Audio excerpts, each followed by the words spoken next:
miracle number 20, dua for Medina. So now until this point, we covered all the miracles that happened before the Hijrah, before Rasulullah ﷺ entered Medina. These were about 19 of them. Now we have another set of miracles that happened in Medina, and there are other miracles that happened after his life, his predictions that came true, and also the things that we are seeing happening true these days. So now let's look what happened, the first miracle that happened in Medina. So the story of Medina, that time Medina was known to be a place which was very unhealthy, right? It was very well known in Arabia that this is one of the most unhealthiest place. So the reason is that, one of the reasons is that, there was this river that used to flow in Medina, and that water was very colored. It was not very healthy. It was very dirty, and as you know, the diseases can come out because of the insects and so on. And when the Sahaba radiallahu anhum, when they migrated to Medina, when they made hijrah to Medina, they began to fall sick. And as you know, the weather of Makkah is completely different from weather of Medina. Medina is more agricultural, whereas weather of Makkah is more, it's more desert. There's not much agriculture going on there. So what happened in Medina, specifically these two Sahabi, Abu Bakr radiallahu anhu and Bilal radiallahu anhu, they got sick because of the weather there. And also, they were not only physically sick, but they were also kind of homesick, because you emotionally, you lived all your life in Makkah, you grew up there in the streets in Makkah. Now you have to leave it, come to Medina, and you cannot even go back to Makkah because they are waiting to kill you in Makkah. So that sickness, emotional and physical sickness, made them grieve, or they became very sad. So Rasulullah sallallahu alaihi wasallam, he saw that this is the situation.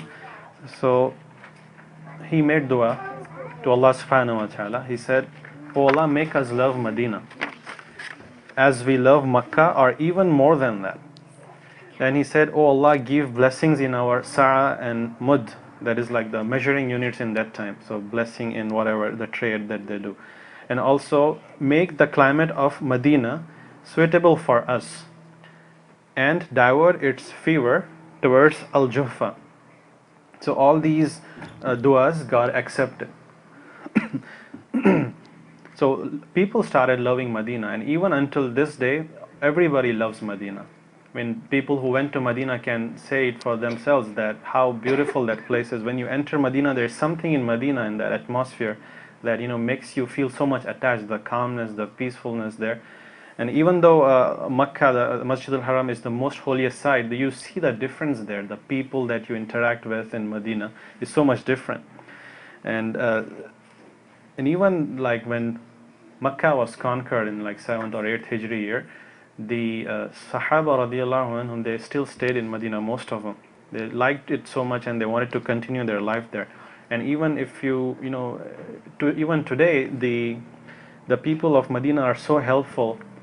They want to help you in everything you go there. And even for like, if you go in Ramadan, and I went there in Ramadan, I saw the change of behavior there in Makkah and Medina. In Medina, people want to share everything that they have. In Medina, people are very, some of them help, some of them are concerned about themselves.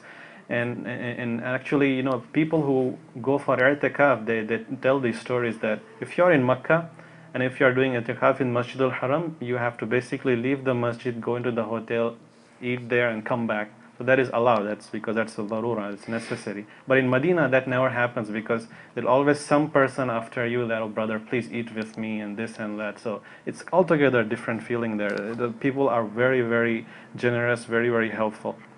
And also, the sickness of Medina, the diseases of Medina was taken away. And all it's, as the hadith mentioned, it moved to Al-Juhfa. Rasulullah ﷺ made dua for this. Juhfa, this was a place which was like an abandoned land. Nobody used to live there.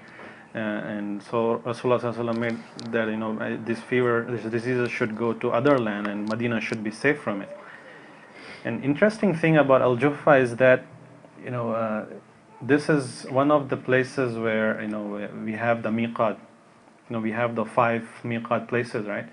And Juhfa is one of the miqat for people like Syria, Lebanon, and Jordan, those places, and Palestine. So until this day, nobody lives in Al Juhfa because, first of all, it's an abandoned area. Second thing is that, they know that Rasulullah Sallallahu Alaihi Wasallam, made this dua, so nobody lives there. And so for miqat, they have another area close by.